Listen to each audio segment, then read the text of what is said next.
Hello friends, मेरा नाम पीयूष है और स्कूल टाइम पे आपका स्वागत है। हमने अपनी पिछली वीडियोस में nutrition, mode of nutrition and nutrition in amoeba के बारे में डिस्कस किया था। आज के इस लेक्चर में हम लोग पढ़ेंगे न्यूट्रिशन इन ह्यूमंस। तो बेसिकली हम लोग देखने क्या वाले हैं, human digestive system. Human digestive system. अगर हम ह्यूमन डाइजेस्टिव सिस्टम की बात करें तो हम इसे दो दो टाइप में डिवाइड कर सकते हैं, दो पार्ट्स में। पहला एलिमेंट्री कैनाल, ट्री कैनाल। दूसरा डाइजेस्टिव ग्लैंड्स। ओके, तो हम जब फूड इंजेक्ट करते हैं, माउथ के द्वारा इनटेक करते हैं, तो इंजेक्शंस के दौरान वो हमारे बॉडी में जाता है, कुछ देर तक रहता है, डाइजेस्ट होता है एंड देन एनएस के थ्रू वो डाइजेस्टेड फूड निकल जाता है, अनडाइजेस्टेड फूड।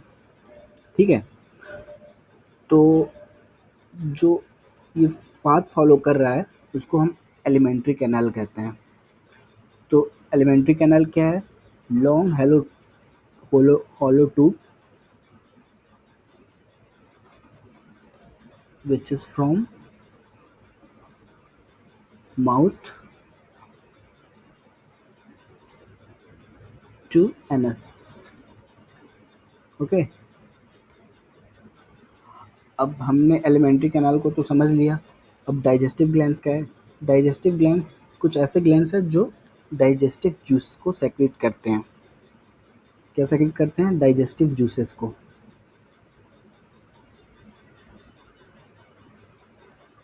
जो हेल्प करता है हमारे डाइजेशन में। आप एग्जाम्पल में ले लो salivary gland, liver, pancreas. Okay, pancreas. अच्छा, अब हमने माउथ के द्वारा फूड का इंजेक्शन तो कर लिया।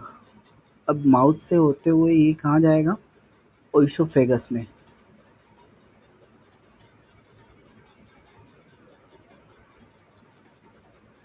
फिर ओइसोफेगस से ये जाएगा स्टोमक में।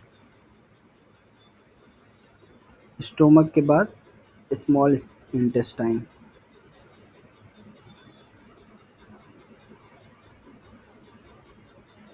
And then large intestine.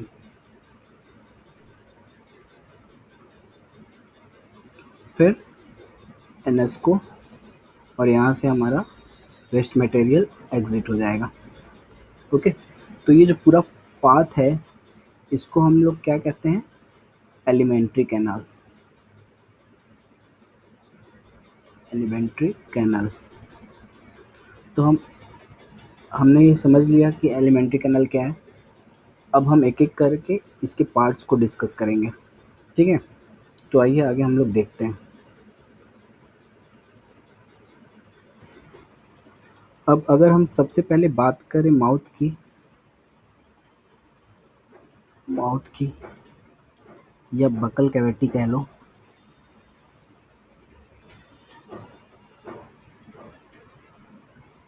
तो माउथ में क्या क्या पाया जाता है? टिथ, टंग,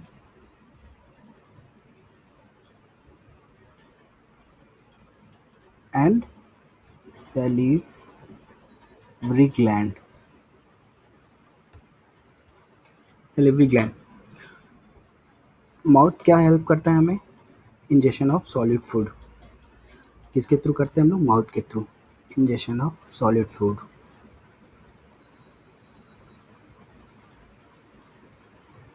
ओके, तो अब हम टीथ के बारे में देखते हैं।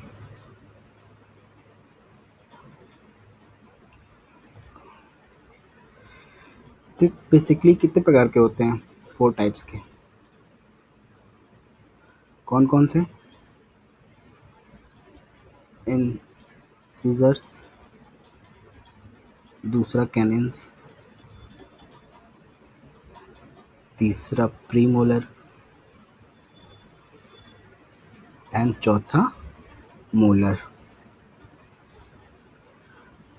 अब इंसिजर्स हमारा किस काम में आएगा? ये आएगा कटिंग में, ठीक है। और कैनिन्स टीयरिंग में, टीयरिंग मतलब फाड़ना वगैरह, फाड़ने में, फाड़ना कोई भी चीज़ अगर हम खा रहे हैं उसको फाड़ना हो, कटिंग में मतलब काटना, ठीक है। और प्री मोलर मोलर ये दोनों किस काम में आएंगे? ग्राइंडिंग एंड च्यूइंग, च्यूइंग, ठीक है। अब हमने इतना तो देख लिया, एक चीज़ और, स्टडी ऑफ टीथ को क्या कहते हैं आपको पता है?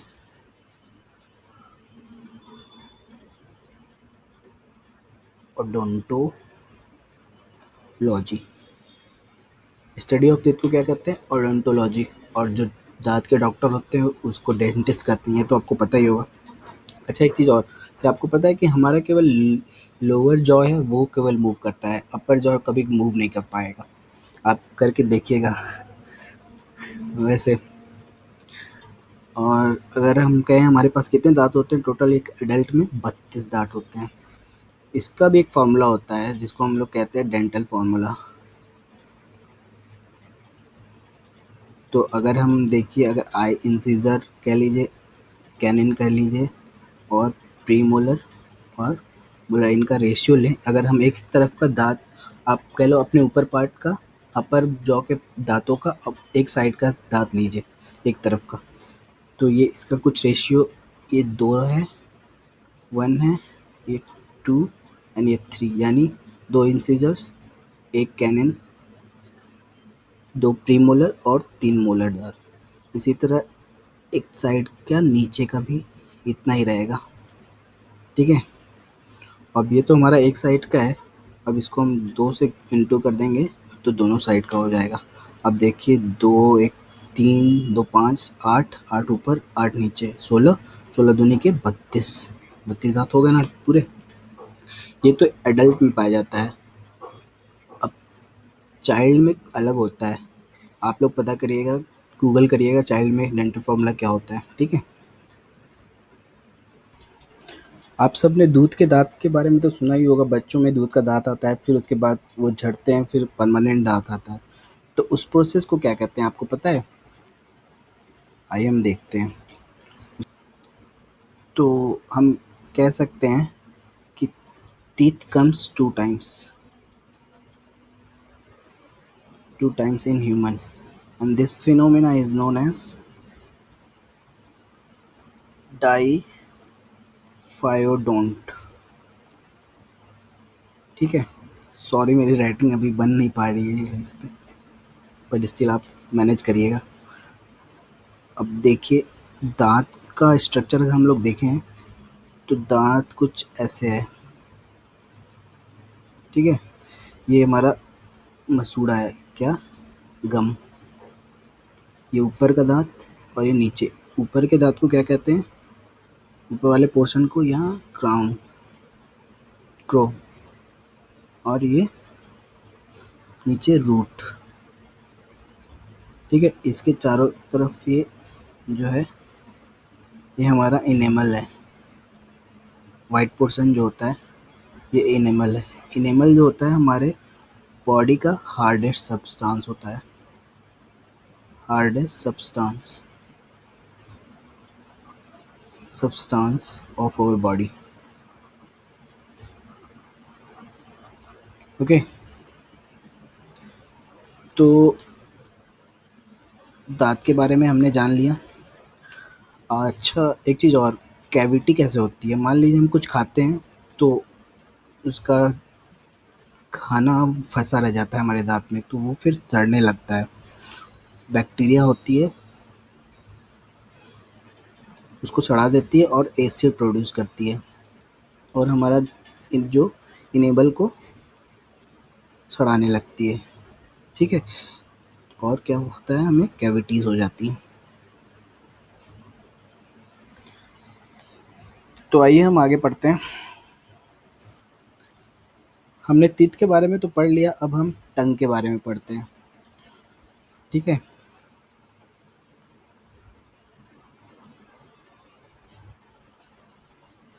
तो टंग क्या करता है? ग्राइंडेड फूड के साथ सलाइवा को मिलाकर हमारे फूड को फ्लफी बना देता है। सलाइवे के साथ मिलकर हमारे फूड को पफी बना देता है, जो हमें स्वैलोइंग में फूड को स्वॉलो करने में मदद करता है। ठीक है। और दूसरा काम क्या है इसका? Taste bud. ये हमें टेस्ट करने में भी मदद करता है। टेस्ट में जैसे अब देख लो, ये मेरा जीभ है। ठीक है। ये पोर्शन, ये पोर्शन, ये पोर्शन, ये और ये, इसको हम नाम दे देते हैं 1, 2, 2, 3, 3 और ये 4। तो जो 1 नंबर है, यहाँ हमें टिप पे किस चीज़ का टेस्ट मिलता है? स्वीट। ठीक है। मीठा मीठा जो जितना जो कुछ भी हम खाएँगे वो हमें अपनी टिप, टंग के टिप पे मिलेगा, जो आगे का पोर्शन है वहाँ पे। और जो नंबर 2 वाला पोर्शन आप देख रहे हो, वहाँ पे हमें क्या मिलेगा? सॉल्ट का टेस्ट मिलेगा। और जो 3 पे है वो शोअर, यानी जो भी खट्टा चीज़ होगा उसका। ठीक है। और नंबर 4 बिटर, जो भी कड़वा चीज़ हम खाएँगे वो हमें नंबर 4 पे उसका टेस्ट का वो होगा, एहसास होगा, फीलिंग होगी। ठीक है। हमने टंग के बारे में तो देख लिया, अब हम देखेंगे सैलिवरी ग्लैंड के बारे में थोड़ा। ठीक है। तो सैलिवरी ग्लैंड की बात करें हम, तो सैलिवरी ग्लैंड क्या करता है? सलाइवा सेक्रेट करता है। ठीक है। और सैलिवरी एमाइलेज एंजाइम को सेक्रेट करता है। ये एंजाइम क्या करता है? स्टार्च को सिंपल शुगर में कन्वर्ट कर देता है। मतलब मतलब हम कह सकते हैं कि हमारा डाइजेशन प्रोसेस माउथ से ही स्टार्ट हो जाता है। ठीक है। Start from mouth. ओके। तो अब हमने खाना खा लिया, अब फूड माउथ से कहाँ जाएगा? ओइसोफेगस में।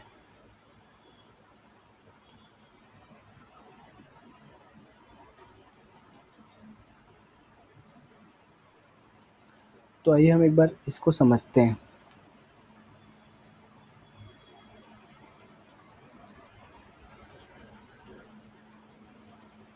मान लीजिए ये हमारा बॉडी है, सिर, ये रहा नाक, ये मुंह, और ये यूँ यहाँ से नाक से गया, और ये मुंह से ये पाइप जाते हुए ऐसे यूँ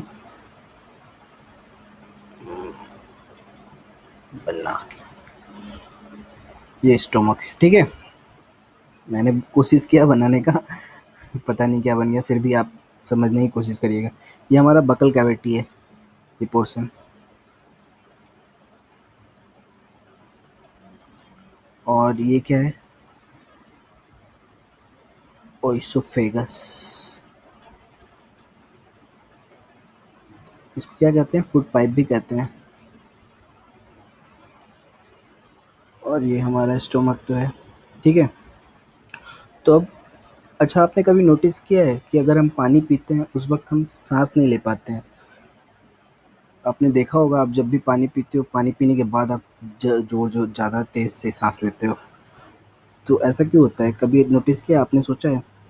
ऐसा इसलिए होता है क्योंकि जो हमारा सांस लेने का ये जो पाइप है और ये जो माउथ का जो पाइप है, ये दोनों एक कॉमन पैसेज फॉलो करता है। तो ये जो कॉमन पैसेज है, इसको क्या कहते हैं? फिर एक्स, RNX, ठीक है। This is the common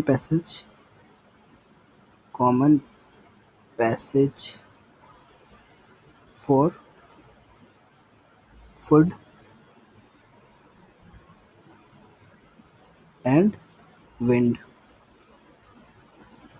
but अच्छा, हमने खाना तो ले लिया, अब जब पैसेज सेम है तो फूड को जाना तो स्टोमक में है, लेकिन वो चला जाएगा लंग में, तब तो बहुत दिक्कत हो जाएगी। तो उसके लिए यहाँ पे हमारे पास क्या है, एपिग्लोटिस। एपिग्लोटिस ये क्या करता है, stop food going into lung. अब हमने खाना खा लिया, अब फूड हमारा यहाँ ओसोफेगस में जाएगा। ओसोफेगस में कैसे जाएगा, फूड कैसे मूव करता है, ओसोफेगस क्या होगा, पहले कॉन्ट्रैक्ट करेगा फिर रिलैक्स करेगा, मतलब ये बार बार करते रहेगा, जिसकी वजह से फूड जो होगा नीचे की तरफ मूव करेगा, सिकुड़ेगा खुलेगा, सिकुड़ेगा खुलेगा। तो इस प्रोसेस को हम लोग क्या करते हैं,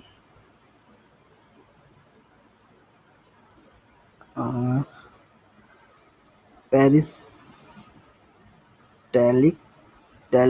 मूवमेंट, ठीक है। इस मूवमेंट को पेरिस्टैल्टिक मूवमेंट कहते हैं और प्रोसेस को क्या कहते हैं, पेरिस्टैल्सिस, ठीक है।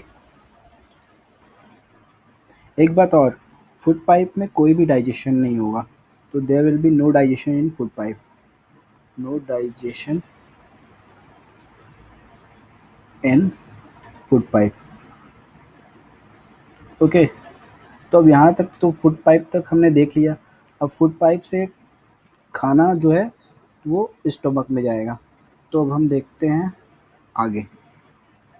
तो फूड जो है हमारा फूड पाइप से होते हुए कहाँ पहुँच गया, स्टमक में। अब हमारा स्टमक के पास क्या है, गैस्ट्रिक ग्लैंड।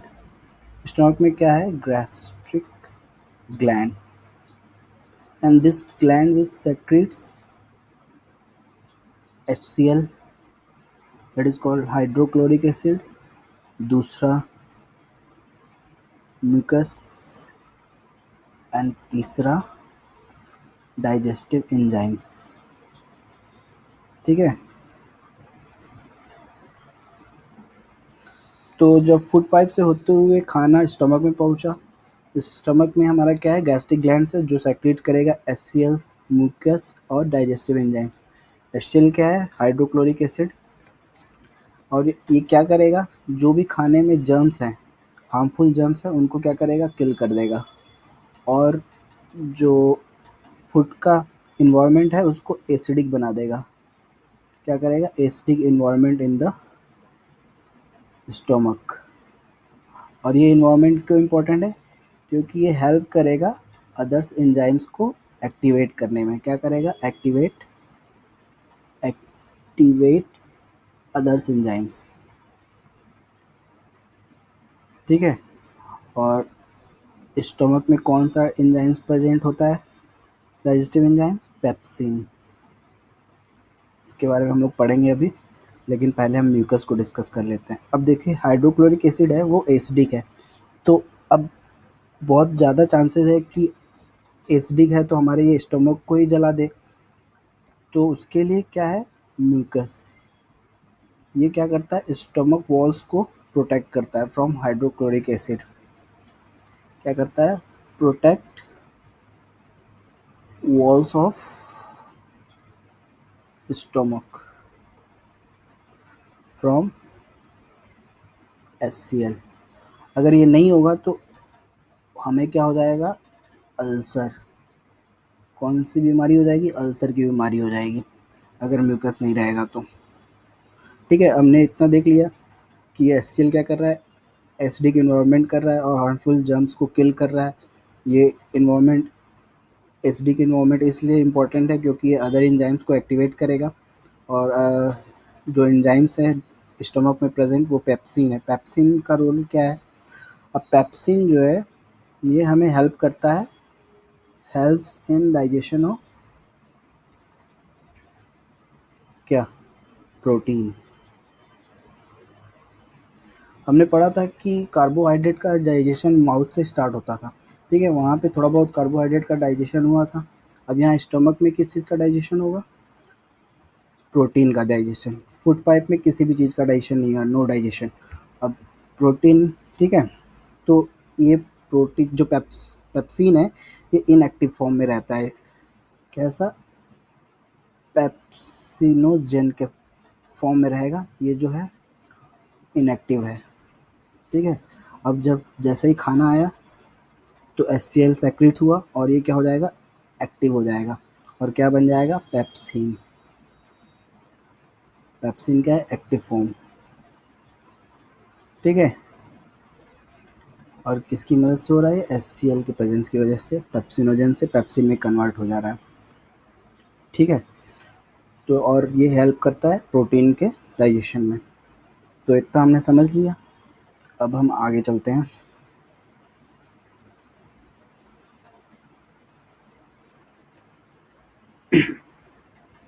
हमने देखा कि स्टमक में थोड़ा बहुत डाइजेशन हुआ, प्रोटीन का डाइजेशन हुआ। अब हमारा फूड स्टमक से कहाँ चला? स्मॉल इंटेस्टाइन के पास, ठीक है।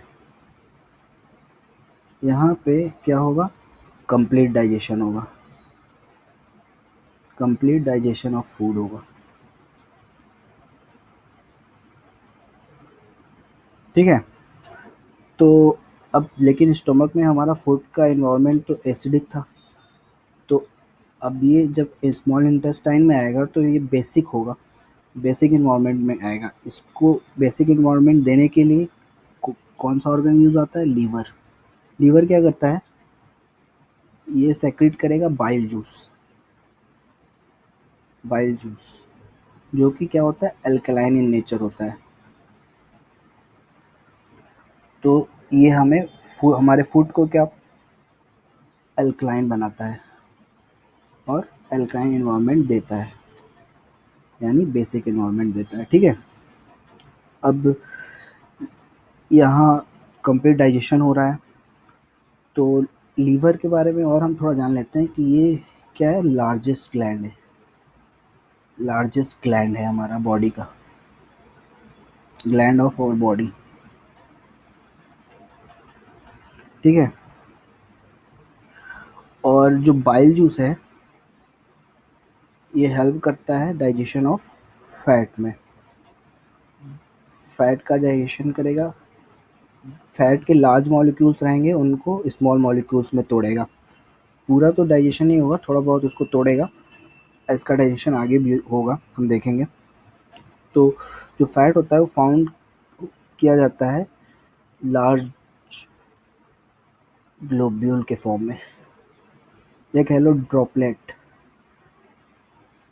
के फॉर्म में रहता है। और बाइल जूस इसको क्या कर देता है? स्मॉल ग्लोब्यूल में तोड़ देता है, ठीक है, या ड्रॉपलेट में। तो ये जो फैट को का टूटना है from large to small globule, इसको हम इस प्रोसेस को हम लोग कहते हैं इमल्सिफिकेशन, इमल्सिफिकेशन ऑफ फैट, ठीक है। और ये जो फैट जो इमल्सिफिकेशन के बाद जो फैट मिलता है इसको कहेंगे इमल्सिफाइड फैट, इमल्सिफाइड फैट, ठीक है। अच्छा एक बात और, कि जो रूमिनेंट होते हैं, रूमिनेंट मतलब हर्बीवोरस, जो घास खाते हैं, उनका जो इंटेस्टाइन है लार्जर है देन कार्निवोरस। ऐसा क्यों होता है? इसका आंसर आप लोग कमेंट बॉक्स में ज़रूर लिखिएगा, इसको हम लोग अगले लेक्चर में डिस्कस करेंगे, ठीक है। तो आइए हम लोग आगे बढ़ते हैं।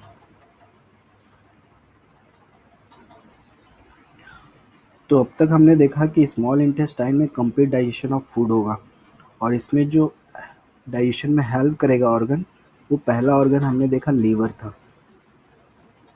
था जो सेक्रेट कर रहा था बाइल जूस।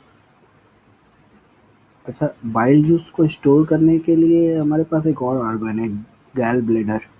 ठीक है, यहाँ पे बाइल जूस स्टोर होता है।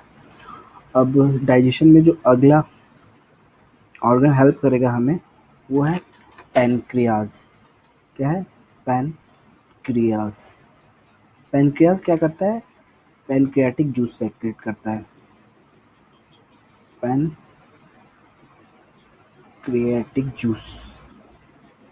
जूसेस सेक्रेट करता है एंड हार्मोन भी कुछ सेक्रेट करता है। तो हमारे डाइजेशन में मोस्टली ये पैनक्रियाटिक जूस हेल्प में आता है। कौन कौन से होते हैं? ये दो होते हैं, ट्रिप्सिन एंड लाइपेस। ठीक है, ट्रिप्सिन जो है, जो स्टमक में प्रोटीन हमने डाइजेस्ट किया था, उस थोड़ा बहुत जो उसके बाद जो बचा रहेगा प्रोटीन, उसको डाइजेस्ट करेगा पूरा प्रोटीन डाइजेशन। ठीक है, और जो फैट और बचा है, जो अभी बाकी है होना है डाइजेशन में, उसको ये लाइपेज पूरी तरह डाइजेस्ट कर देगा। इमल्सिफाइड फैट जो बचा रहेगा, उसके डाइजेशन में लाइपेज हेल्प करेगा।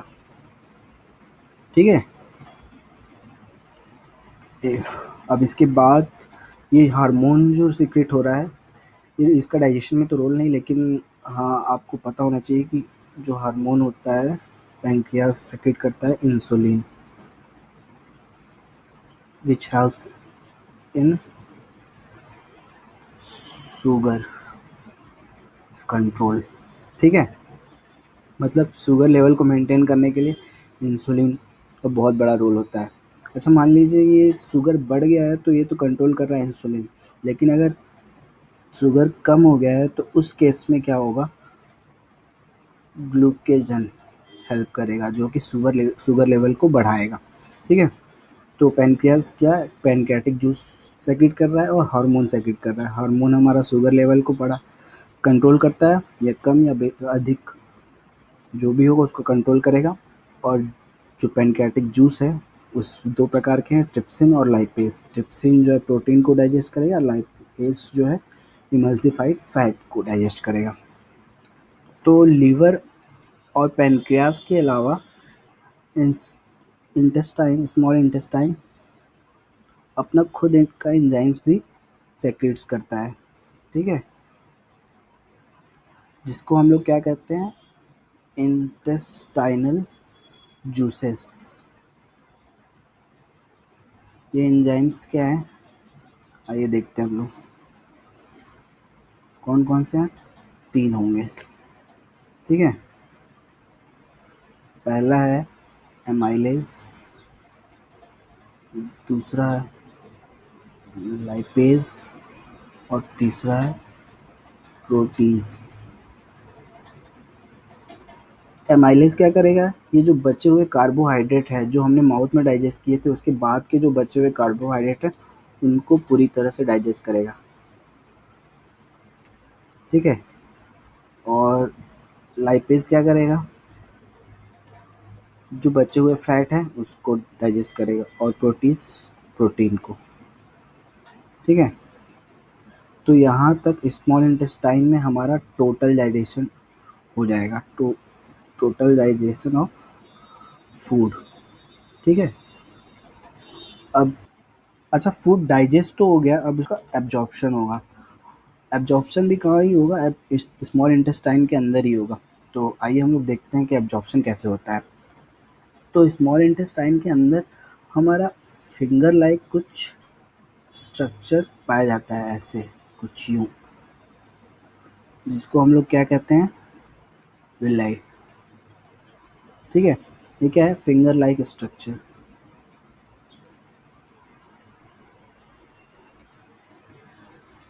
ये क्या करता है? फूड के एब्जॉर्प्शन में हेल्प करता है। ये आप देख रहे हो, एब्जॉर्ब फूड ये ब्लड कैपिलरीज के थ्रू एब्जॉर्व होके हमारे पूरे बॉडी में ऐसे चला जाएगा। ठीक है, ब्लड कैपिलरीज है। ठीक है, तो ये ऐसा फिंगर लाइक स्ट्रक्चर ही क्यों है? क्योंकि हमें इससे ज़्यादा एरिया मिल रहा है एब्जॉर्व करने के लिए। ये देखिए ऐसे रहेगा, अगर फ्लैट रहेगा तो हमें बस इतना ही एरिया मिलेगा, लेकिन फिंगर लाइक स्ट्रक्चर इसलिए है क्योंकि ज़्यादा से ज़्यादा एब्जॉर्प्शन हो सके फूड का। ठीक है, तो हमने देखा कि फूड अब डाइजेस्ट हो गया और इसका एब्जॉर्प्शन भी हो गया।